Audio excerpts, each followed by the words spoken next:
Welcome to the DivorceBuddy.co's Kids First podcast.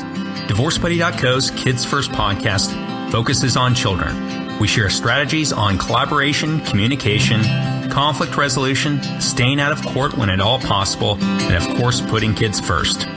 Our guests are high-integrity divorce and relationship professionals who are thought leaders and visionaries in the field. Thank you for joining us. I'm your host, Jeremy Cawson.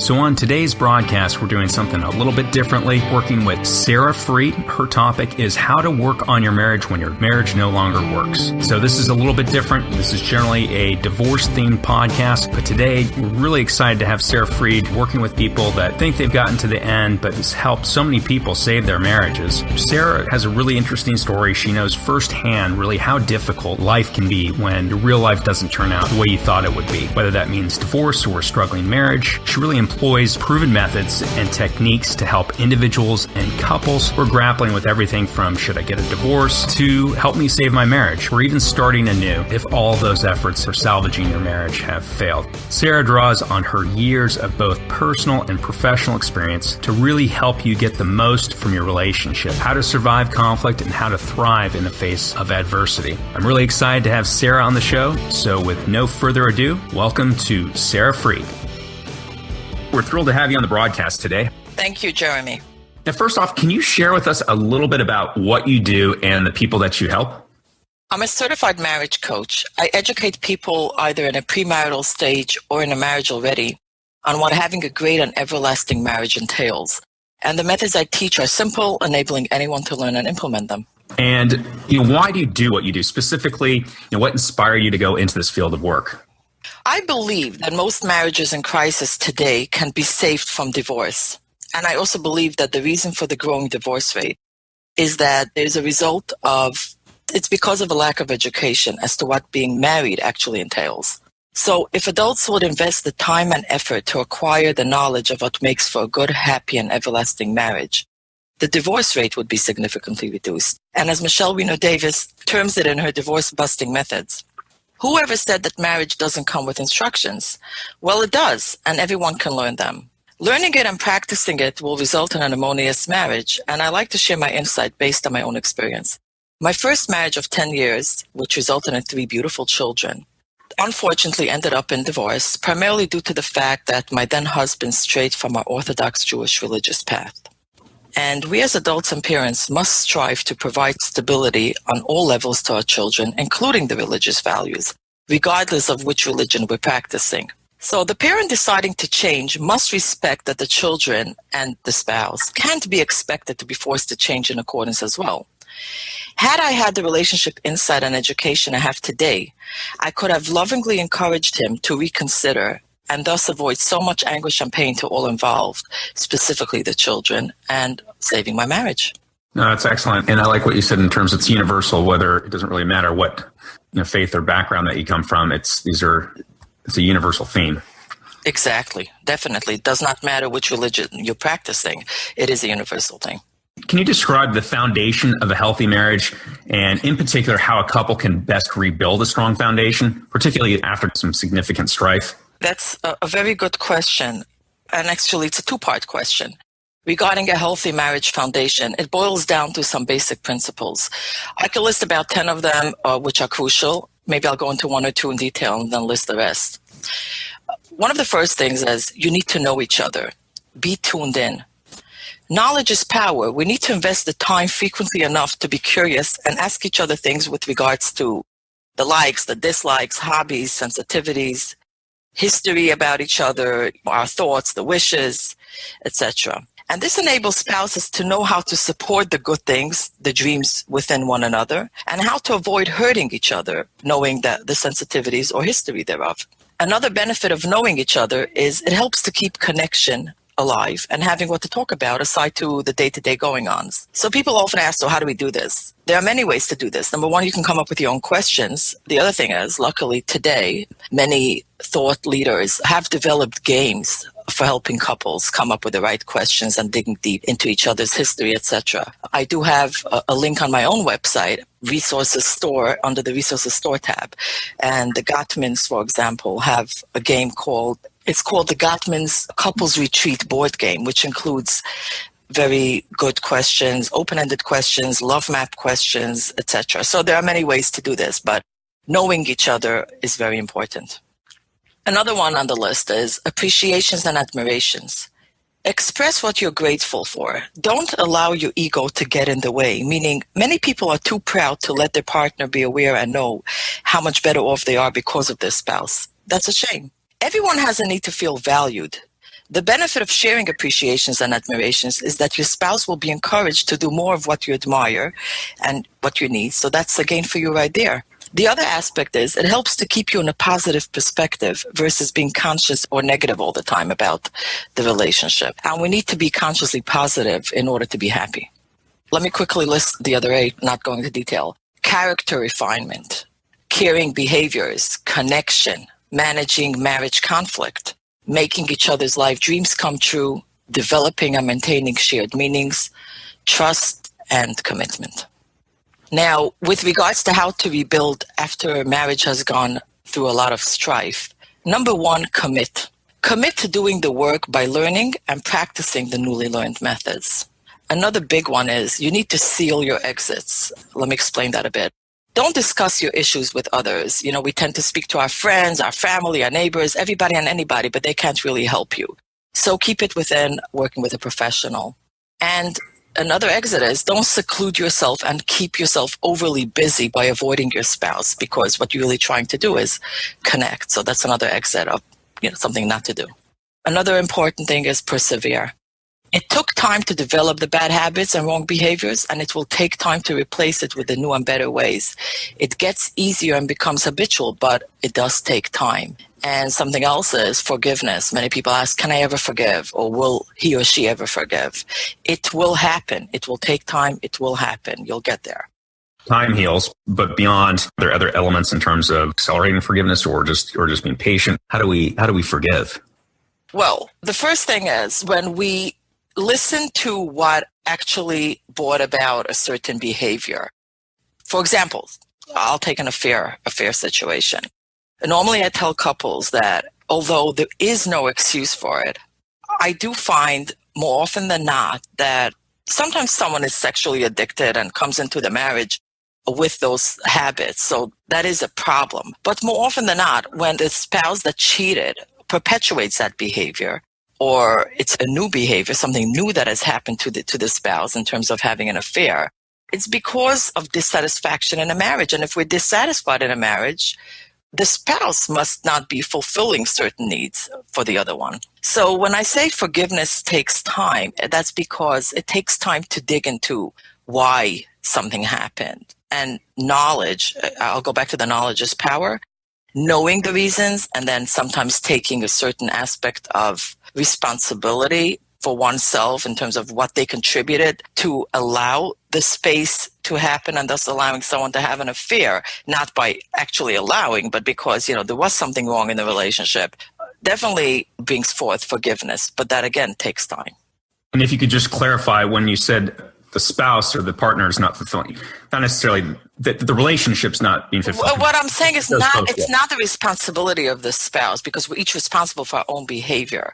But we all contribute to strife, and we all contribute to problems as much as we don't want to take a look at ourselves. So one of the things I do in therapy is when we explore what is your contribution to the problem, it's usually an eye-opener for the client when they realize that, yes, my spouse has strayed, but perhaps I was busying myself with everything and anything else other than giving my spouse the attention my spouse needed and frequently asked for, but I really didn't take it seriously. That's what I mean by the contribution. Not that you're to blame, but there might be something that you've done to contribute to the problem. So how can we fix that? And thus forgiveness comes forth when you realize that it's not 100% blame. Exactly. And that's why that takes time. No, that makes perfect sense. That's what I thought you meant. And we don't get anywhere just playing the blame. Exactly. The blame game. Taking our responsibility. And time does heal when you find the new found tools and ways, and you begin to develop the connection, and you begin to behave in better ways. You forgive with time. You're able to ask for forgiveness and you're able to receive to actually forgive, but that does take the time. Now, what sort of process do you follow? Like, how do you do what you do? So normally when one of the spouses contact me, it can be either the husband or wife in the marriage. What I do is I have an initial consultation just to discover if indeed we're fit. And when I actually meet with a client, on the onset, I help them achieve clarity as to the current state in their marriage. So basically discovering their contribution to the problems in hand, their spouses from their perspective, of course, and any external factors. The way I accomplish this is by specific coaching tools, which I attained from training with the CDC divorce coaching based in Florida. The other thing I do is when the client is seriously considering divorce and they're seeing divorce as the only option, we walk down both paths, meaning we walk down the path of saving the marriage and what that would look like. We analyze all the different aspects in detail. And we walk down the path of what divorce would look like and analyzing all the different aspects they need to take into consideration as well. The way we do that is utilizing powerful questioning techniques, which are very thought-provoking, and this really results in broadening the client's perspective, and we always have the client discover new possibilities that they haven't even thought about before. When we actually continue working, say the client decides, I'll take the instance of saving the marriage, I utilize different marriage modalities and marriage therapy modalities. One of them is the Gottman modality, and I also often inflect Imago and a lot of Michelle Wiener's voice busting methods as well. And how do you articulate your belief on how you do what you're doing? How do you bring your vision to life? Firstly, I see clients individually or as a couple. So by doing one-on-one marriage coaching, I'm able to really salvage many marriages. And I get clients via word of mouth, through social media, etc. The other thing I do, which I like to actually preempt that and say that I love doing premarital coaching because, again, I'm very, very strong on the fact that the reason there are so many failing marriages is because of the lack of education as to what a good marriage entails. So premarital coaching is really getting the couples to recognize and know what makes for good marriages and gaining a real understanding of utilizing those tools and methods. I'm trained in conducting workshops in the Gottman 7 principles for what makes for a good marriage. And of course, I also do workshops for couples who are in the process of divorce, particularly on handling the children well and keeping them safe, sheltering them from any unnecessary strife in the process.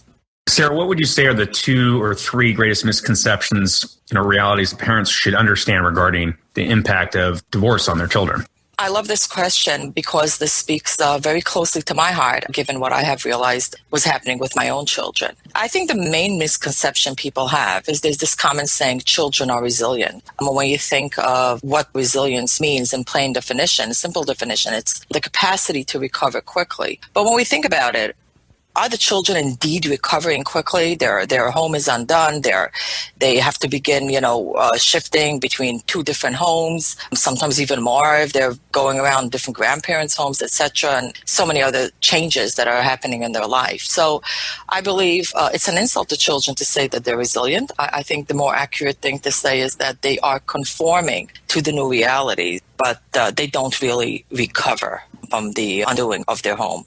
The other misconception is the fact that parents think that they will know when something is off and wrong with their child and they'll be able to be the good support for their child throughout the process. In truth, the children are witness to the parents not being able to handle their emotions or obviously emotions between the two parents, so there's a lot of conflict that they witness. And the child loses the trust in the parent being the one to turn to. And so that becomes another problem. And then there's the common thought of, my children will be no less better off than everybody else who is not impacted by divorce.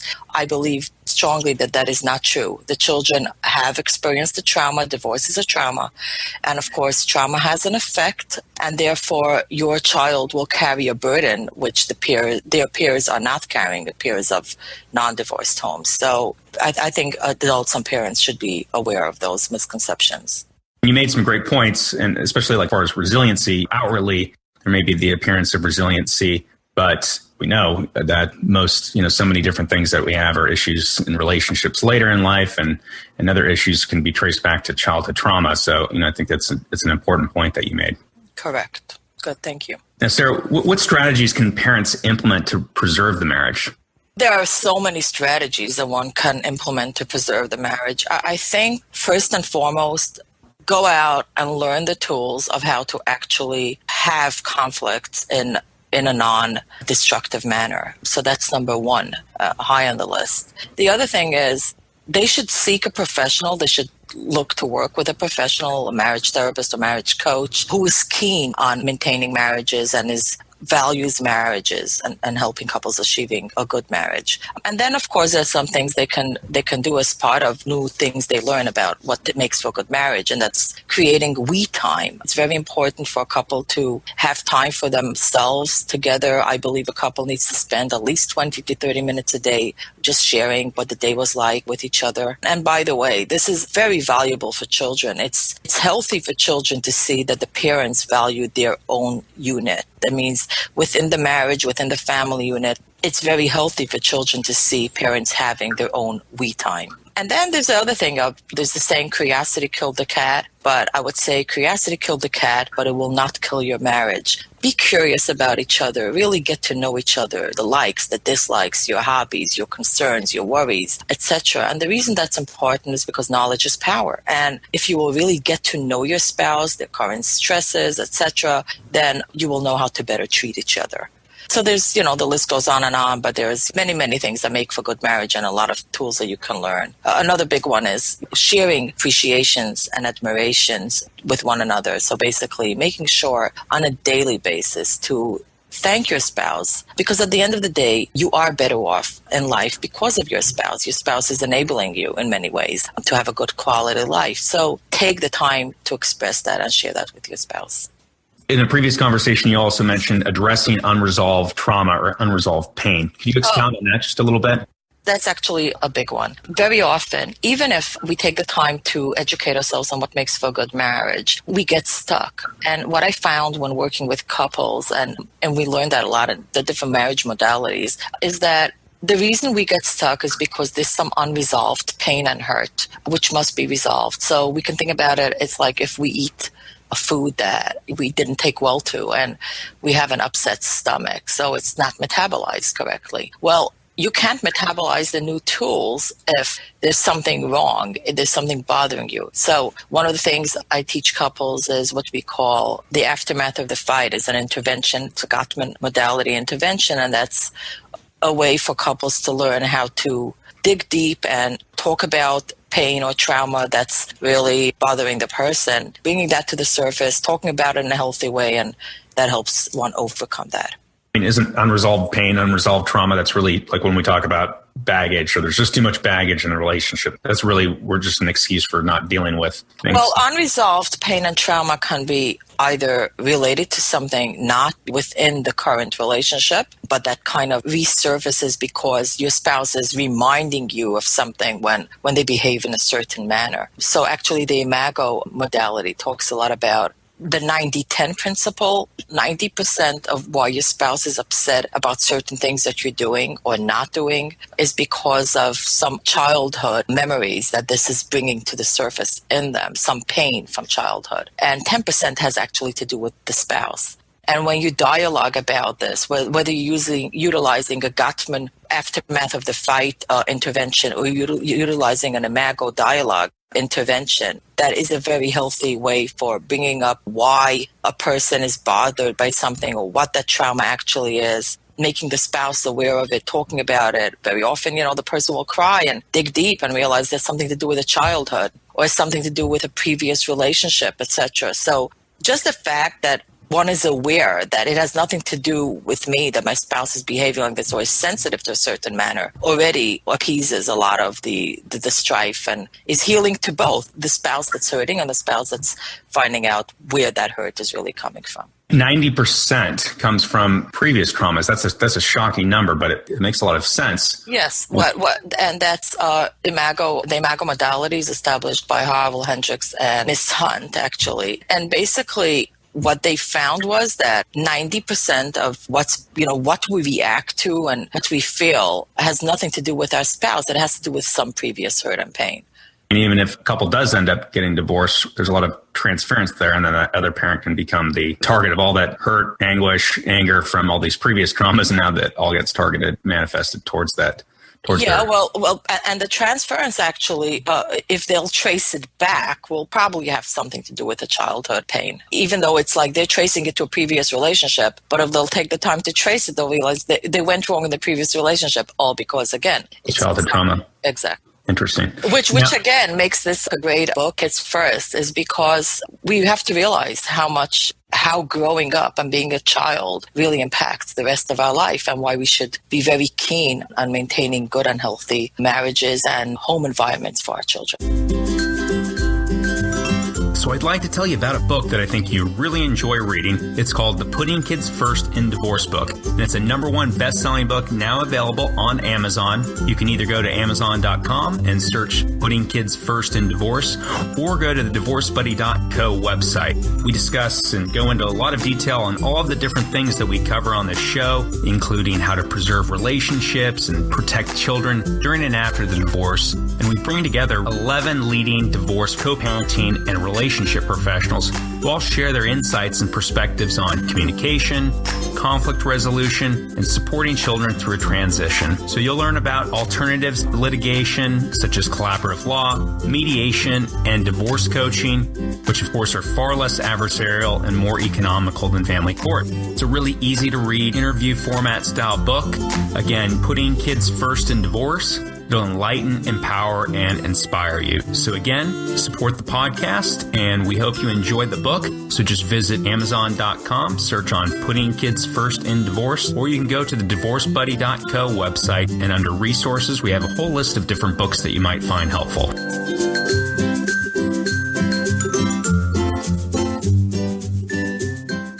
I just wonder, do you have any suggestions on how parents can insulate their children from this inevitable conflict and really provide healthy modeling? I love this question, Jeremy. And first, I must say that the part of the question I'm loving is the fact that inevitable conflict. Conflict indeed is inevitable, but combat is a choice, and that's not a choice that one should ever take. We must create boundaries. That means that we should never have any conflict in front of our children. Go into an office, go into your room if you need to. And of course, I can go very deep into this conversation, but I won't want to take the time now to really state that in conflict, we must learn how to manage a conflict, which will include many rules, many things that you must eliminate, like threats. Threat would be, I'm leaving the relationship, or yelling, violence, of course, or raising other issues, name calling, etc. These are things that we can never do, even when we're having the conversation in private. So again, the question is not if we will have conflict, but how to deal with it. And there are ways to learn that. But the first thing they need to do is, of course, not have any conflicts in front of the children. The other thing that I actually like to teach a couple right from the onset is that even if your spouse is not behaving in the right way, so say, they're attending a couple of sessions and they come in on the next session, they say, we did everything right, but, this week my husband has decided to come in and yell at me for not having dinner at time, whatever. And so I got so upset, so I started yelling back at him. And I always explain to a spouse that especially when the children are around, but even if the children are not around, never ever react just because your spouse is acting. So I have them imagine an invisible space between their partner's action and their reaction, and that space is called choice. You have a choice of how you will react. So even if your spouse is going off on you and screaming and yelling, just take a deep breath and don't get sucked into a fight, an argument, specifically, again, if you are in front of the children. So the greatest gift that we can give our children is modeling to them what a healthy, loving, caring relationship looks like. And again, if we do that, then of course the children will know how to behave in their marriage. And one of them is not have any conflicts in front of them. A great point that you made. I like how you said clearly conflict is inevitable, but it's conflict versus combat. And combat that's a choice. And that's a choice that we should never make. There's other healthier ways to manage the conflict and deal with conflict. Correct. And what are some things that we can learn as parents, as adults, from our children? They say from the mouth of babes, there's a lot that we can learn from children. And what you'll find is children are very blunt. They're not busy with their ego. And we can see that, when we observe kindergarten children, if anybody's teaching kindergarten children or even watching their children play with their playmates at the age of 2, 3, etc. And what you'll see is if they want to be someone's friend, they'll just go over and say, can you please be my friend? As adults, we are shy. We're busy with the ego. We wouldn't do that. So we tend to not ask for what we want simply by just stating that. And I'll give you an example. I'll take an example from something that happened with my own 2.5-year-old grandchild. I was walking my daughter to the door after a brief visit. She made an impromptu visit to my house. My 2.5-year-old was in the carriage. And as I walked her to the door, I gave her a kiss. And I said, goodbye, have a great day.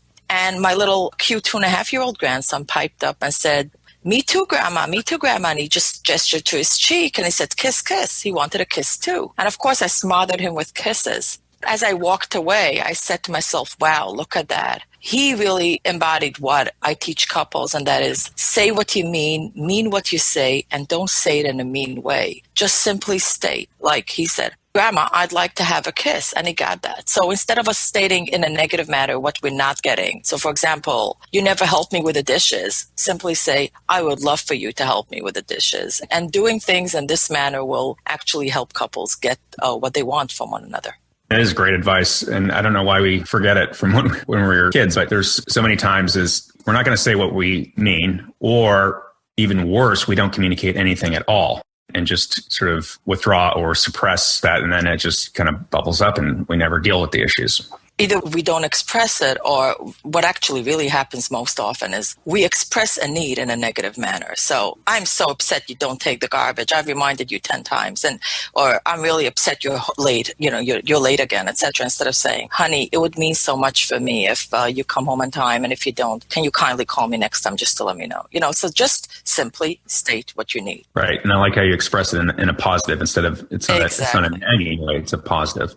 Exactly. Great advice. Now, obviously, the theme of this particular podcast is really about making it work. And when a couple is going through extended conflict and they are really considering divorce, but their ultimate goal, they prefer to preserve the marriage and make it work. In that situation, I think it's even more important, really finding the right therapist. And I wonder if you could perhaps provide a couple tips, 2 or 3 tips on how to find the right therapist. This is a great question. What I find is I'm usually like a last stop somehow when couples come to me. I find that they've been to so many therapists prior to seeing me. And so I began really digging and finding out, what really went wrong. So I think the most important advice I can give to the readers and listeners is you need to make sure that the therapist you will see is somebody who's trained in marriage counseling modalities. So whether you're seeing a therapist or coach, it doesn't matter, but they must be trained in marriage counseling. So again, it doesn't matter if therapist or coach has some letters after their name. That wouldn't mean much. Letters meaning, the MSW, the CSW, PhD, etc. If they were not trained in specific marriage modalities, and some of the popular ones out there are Imago, Gottman, and Michelle Weiner Davis has great work. She's internationally, again, renowned expert and director of the Divorce Busting Center in Colorado. So make sure that they're trained and really know the work. The other thing I would say is you need to see a marriage counselor who takes an holistic approach and basically is family oriented and doesn't view you as an individual, but sees you as part of a whole meaning you are part of your spouse, your children, and really,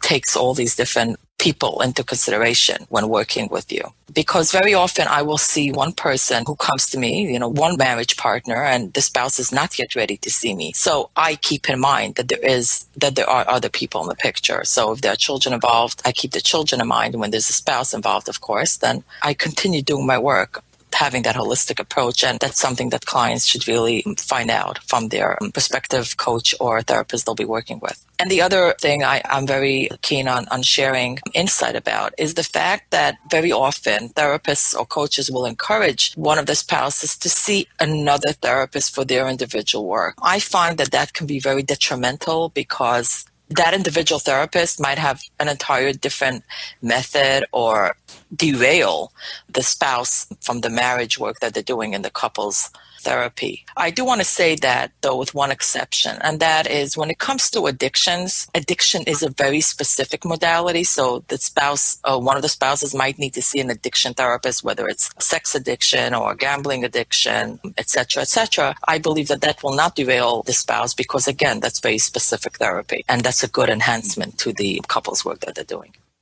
That's a great point. It is highly specialized. But I do wonder, what do you suggest? Because obviously, I mean, you have the dynamic of the relationship, and so you're dealing with that in the context of a therapist that you share. But there's going to be certain things that perhaps the husband or the wife, they just want to talk to somebody and kind of get things off their chest that may or may not be appropriate to see with their primary therapist. Do you suggest like a support group, or are there other things, or what do you recommend in that situation?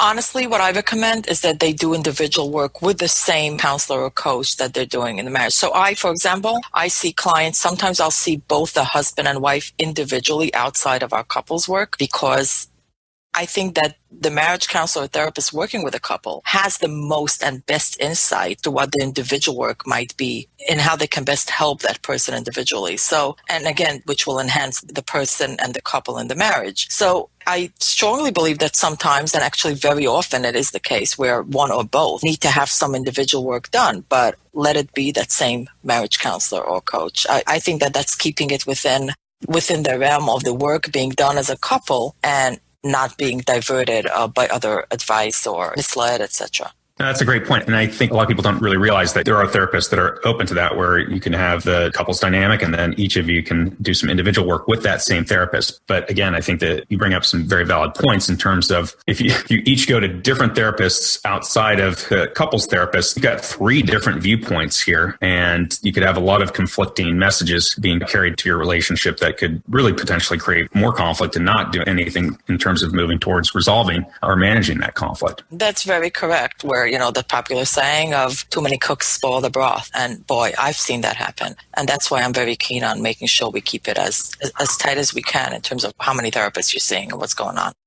Yeah, that's great advice. Well, thanks, Sarah, so much. Really appreciate having you on. Just in conclusion, how do people learn more about you and get in touch with you to hire you, or just learn more about your different modalities and philosophies? The best way is for people to go to my website. That's www.sarafreed.com. sarafreed.com. I do offer a free 30-minute consultation, so feel free to take advantage of that.